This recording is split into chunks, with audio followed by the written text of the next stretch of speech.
Welcome to Southside News Today. It's Monday, February 1st. I'm Chuck Vipperman reporting.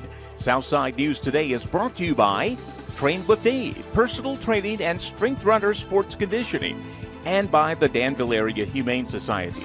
State police say a Halifax County man died early Sunday in a single-vehicle crash in Pittsylvania County. Authorities say it happened around 2:30 a.m. Sunday on Route 41 near Whipple School Road across from the Dollar General. 24-year-old Daniel Adams of Vernon Hill was a passenger in a Mazda that was headed southbound.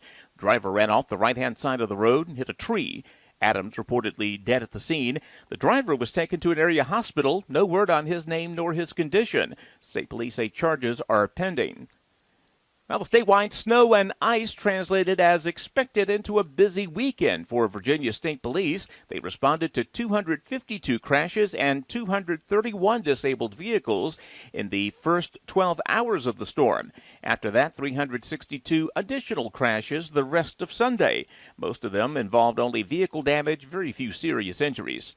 Well, we might be seeing a slight break in the COVID numbers. The State Department of Health reported 9 additional cases in Danville today, 21 new cases in Pittsylvania County. That's a fraction of what the area has been averaging over the past several weeks. More than a third of all local coronavirus cases came just during the month of January. So far, 66 people have died in Danville from COVID-19 complications, 46 in Pennsylvania County. A local lawmaker's bill sailed through the state Senate today. That measure from Southside State Senator Bill Stanley doubles the maximum civil judgment limits of cases heard in Virginia's general district courts. Stanley says this will help clear a backlog of cases that circuit courts have had due mostly to the pandemic. The current jurisdictional limit for general district court is $25,000. This piece of legislation would double that to $50,000, but only in cases of personal injury or wrongful death. Hopefully with that, then that can take and ease some of the burden that's on our circuit courts as well, and it would improve and increase access for those litigants who may not be able to afford an attorney to actually have their cases decided in the general district court. Stanley says the measure also takes inflation into account, along with making the process a lot more fair. It also provides that if there is a judgment in a general district court in favor of a plaintiff in those type of instances where insurance coverage is afforded, that if the insurance company then appeals it, they must, just like every other Virginian, post a bond in the amount of the judgment in order to enact the appeal up in the circuit court.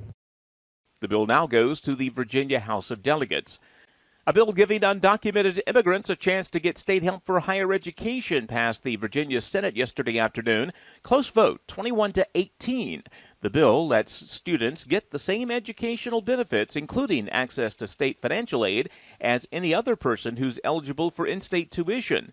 As of last year, undocumented immigrants are eligible for in-state tuition in Virginia. The measure now goes to the State House of Delegates. A state senator who's running for governor of Virginia filed a federal suit yesterday over her colleague's decision to censure her. State Senate last week approved a measure rebuking Senator Amanda Chase for what they called a pattern of unacceptable conduct. Chase says she's being singled out and selectively penalized for taking, quote, unpopular political positions. Democratic Senator John Bell introduced the measure after Chase used a floor speech to defend the woman who was shot and killed at the U.S. Capitol riots. Chase had previously called for martial law to overturn the results of the 2020 presidential election. Well, the PR team with the Institute for Advanced Learning and Research in Danville won 4 Gold Summit Awards yesterday for the Blue Ridge chapter of the Public Relations Society of America.